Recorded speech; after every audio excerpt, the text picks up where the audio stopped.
long-term growth. That's what my Build Back Better agenda, including my Americans Family Plan and the bipartisan infrastructure agreement we reached last month, that's what they're all about, long-term. But to keep our country moving, we have to take another step as well. And I know you're all tired of hearing me during the campaign and since I'm elected president talk about it. And that's bringing fair competition back to the economy. That's why today I'm going to be signing shortly an executive order promoting competition to lower prices, to increase wages, and to take another critical step toward an economy that works for everybody. The heart of American capitalism is a simple idea: open and fair competition. That means that if your companies want to win your business, they have to go out and they have to up their game. Better prices and services, new ideas and products. That competition keeps the economy moving and keeps it growing. Fair competition is why capitalism has been the world's greatest force of prosperity and growth. By the same token, competitive economy means companies must do everything they do to compete for workers, offering higher wages, more flexible hours, better benefits. But what we've seen over the past few decades is less competition and more concentration that holds our economy back. We see it in big agriculture, in big tech, in big pharma. The list goes on. Rather than competing for consumers, they are consuming their competitors. Rather than competing for workers, they're finding ways to gain the upper hand on labor. And too often, the government has actually made it harder for new companies to break in and compete. Look at what that means for family budgets. Take prescription drugs. Just a handful of companies control the market for many vital medicines, giving them leverage over everyone else to charge whatever they want. As a result, Americans pay 2.5 times more for prescription drugs than in any other leading country. And nearly 1 in 4 Americans struggles to afford their medication. Another example, hearing aids. Right now, if you need a hearing aid, you can't just walk into a pharmacy and pick one up over the counter. You have to get it from a doctor or a specialist. Not only does that make getting hearing aids inconvenient, it makes them considerably more expensive. And it makes it harder for new companies to compete, innovate, and sell hearing aids at lower prices. As a result, a pair of hearing aids can cost thousands of dollars. That's a big reason why just 1 in 7 Americans with hearing loss actually use a hearing aid. Another example, internet services. There are more than 65 million Americans live in a place with only one high-speed internet provider. Research shows when you have a limited internet operation, you pay up to 5 times more on average than families in places with more choices. That's what a lack of competition does. It raises the prices you pay. It's not just consumers getting hurt. Big ag is putting a squeeze on farmers. Small and family farms, first-time farmers, like veterans coming home and Black and Latino and indigenous farmers, they're seeing price hikes for seed, lopsided contracts, shrinking profits, and growing debt. Lack of competition hurts workers as well. In many communities, there are only a handful of employers left competing for workers. Think of company towns across Appalachia and other parts of the country where one big corporation runs the show. When corporations have that kind of leverage over workers, it pushes down advertised wages by up to 17%. And as competition decreases, businesses don't feel the pressure to innovate or invest in their workforce. That hurts working families and hurts our economy. All told, between rising prices and lowering wages, lack of competition costs the median American household $5,000 a year. Well, look, I'm a proud capitalist. I spent most of my career representing the corporate state of Delaware. I know America can't succeed unless American business succeeds. But let me be very clear. Capitalism without competition isn't capitalism. It's exploitation. Without healthy competition, big players can change and charge whatever they want and treat you however they want. And for too many Americans, that means accepting a bad deal for things that you can't go without. So we know we've got a problem, a major problem, but we also have an incredible opportunity. We can bring back more competition to more of the country, helping entrepreneurs and small businesses get in the game, helping workers get a better deal, helping families save money every month. The good news is we've done it before. In the early 1900s, President Teddy Roosevelt saw an economy dominated by giants like Standard Oil and J.P. Morgan's railroads. He took them on, and he won. And he gave the little guy a fighting chance. Decades later, during the Great Depression, his cousin Franklin Roosevelt saw a wave of corporate mergers that wiped out scores of small businesses, crushing competition and innovation.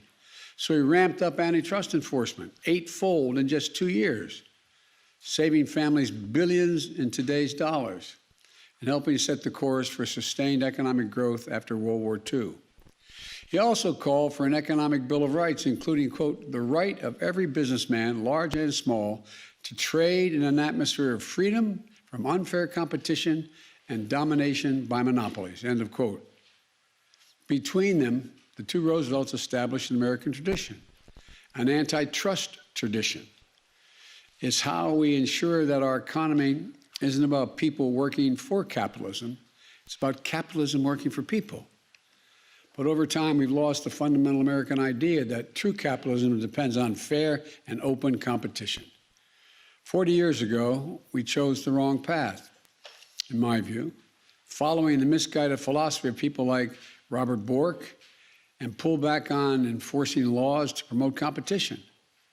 We are now 40 years into the experiment of letting giant corporations accumulate more and more power. And what have we gotten from it? Less growth, weakened investment, fewer small businesses. Too many Americans who feel left behind. Too many people who are poorer than their parents. I believe the experiment failed. We have to get back to an economy that grows from the bottom up and the middle out. The executive order I'm soon going to be signing commits the federal government to full and aggressive enforcement of our antitrust laws. No more tolerance for abusive actions by monopolies. No more bad mergers that lead to mass layoffs, higher prices, fewer options for workers and consumers alike. My executive order includes 72 specific actions. I expect the federal agencies, and they know this, to help restore competition so that we have lower prices, higher wages, more money, more options, and more convenience for the American people. Today, I want to focus on 3 specific actions. First, the FDA, the Food and Drug Administration. We're going to work with states and tribes to safely import prescription drugs from Canada. That's just one of many actions in the executive order that will lower prescription drug prices. Second, the FDA is going to issue rules so that hearing aids can be sold over the counter. That's something the last administration was supposed to have done but didn't do. We're going to get it done. After these rules go into effect, a pair of hearing aids could cost hundreds of dollars, not thousands. And you'll be able to pick them up at your local drugstore. Third, we're going to improve competition for workers. I've talked a lot about non-compete agreements, contracts that say you can't take another job in your field even if you get a better deal. I made a speech, I was just reminiscent with my staff, back in 2018 at the Brookings Institution, where I talked about the non-compete clauses that were just, I found to be absolutely ridiculous, but how prevalent they were throughout industries. At least 1 in 3 businesses require their workers to sign a non-compete agreement. These aren't just high-paid executives or scientists who hold secret formulas for Coca-Cola so Pepsi can't get their hands on it. A recent study found 1 in 5 workers without a college education is subject to non-compete agreements. They're construction workers, hotel workers, disproportionately women and women of color. Think of the 26-year-old employee at a company. She's a star worker, but she isn't being treated right. She's underpaid, passed over for promotions. Competitor across the street knows it, but wants to bring her in at a higher wage, but she can't do it. Her company threatens legal action over a non-compete clause she had to sign in order to get hired in the first place. She can't afford a lawyer for help, so she's locked in. Imagine if you're in her shoes. You'd feel powerless, disrespected, bullied, trapped. That's not right. Workers should be free to take a better job if someone offers it. If your employer wants to keep you, he or she should have to make it worth your while to stay. That's the kind of competition that leads to better wages and greater dignity of work. Look, I'm not going to go into it now, but I used to, there's non-compete clauses or people running the machines that lay down asphalt. If in fact you get offered a job and you have you're in Arkansas doing it, a lot of specific examples, you can't take a job in West Texas to do it. What in the hell does that have to do with anything? No, I'm serious. Or there were clauses in McDonald's contracts. You can't leave Burger King to go to McDonald's. Come on. Is there a trade secret about what's inside that patty? No, but I'm serious. I don't know whether you do know. I didn't know till 5 years ago the incredible number of non-compete clauses for ordinary people who is done for one reason: to keep wages low. Period. Look, my executive order calls on the FTC to ban or limit non-compete agreements. Let workers choose who they want to work for. I'm also calling on the FTC to do away with certain occupational licensing requirements. You realize if you braid hair and you move from one state to another, sometimes you have to do a 6-month apprenticeship, even though you've been in the business for a long, long time. What's that all about? Military families, for example, they're often on the move between states with each new assignment. So you have a woman in the military, her husband's following her, or vice versa. Guess what? If you're a plumber, you have to get a different license when you move from Delaware to Missouri. Look, it can't be a significant burden to get a new license in a new home state. That burden can't be around anymore. It takes time and it takes money. It takes a toll on families' income while you're waiting.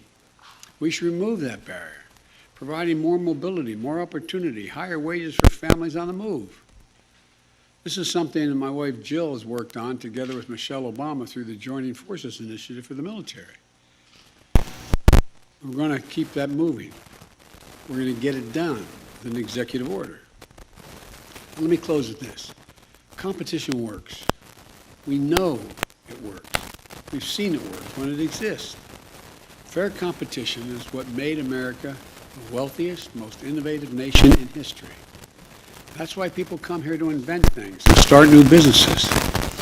In the competition against China and other nations in the 21st century, let's show that American democracy and the American people can truly outcompete anyone. Because I know that just given half a chance, American people never, ever, ever let their country down. Imagine if we give everyone a full and fair chance. That's what this is all about. That's what I'm about to do. So I'd like to invite the cabinet members up here. I'd like to, the Attorney General is here, General Garland. Javier, Mr. Secretary, you can come up too. I've been watching on television. You've been really good. Gina Raimondo, also Pete Buttigieg, and the chair of the FCC, Lena Khan, acting chair of the FTC, and director of the National Economic Council. Am I leaving anybody out? Anyway, come on up. This may be the first cabinet meeting we've had.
rock this a shorter end.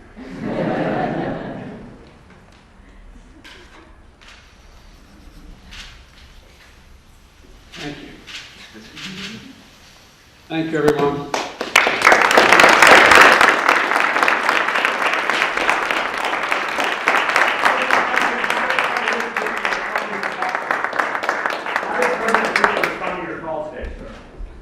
Well, I made it very clear to him that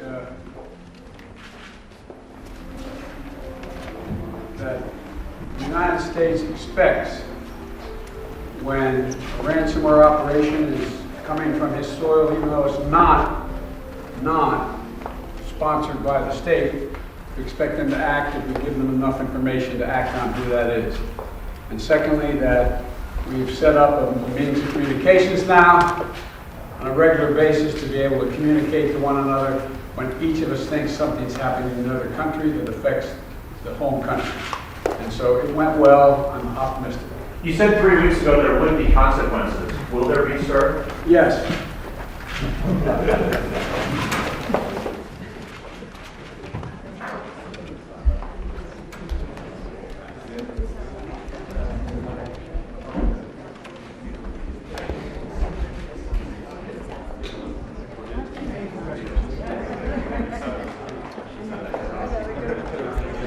All around, please.